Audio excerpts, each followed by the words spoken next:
Got a 1994 Nissan Altima. I'm having problems with the engine starting. Don't have any spark whatsoever. But before I get to that, I'd like to show you something real quick here. Whoever had this vehicle actually took the cap out of the distributor cap, the side. Let me show you real quick.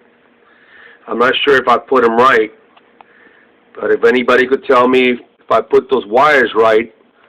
I got the black one at the top. It looks like there's no, it's like a yellow, the black, brown, and then there's a little one, the black one. If anybody could tell me out there if I got these wires right, let me know, please. Starting from top to bottom. Thank you.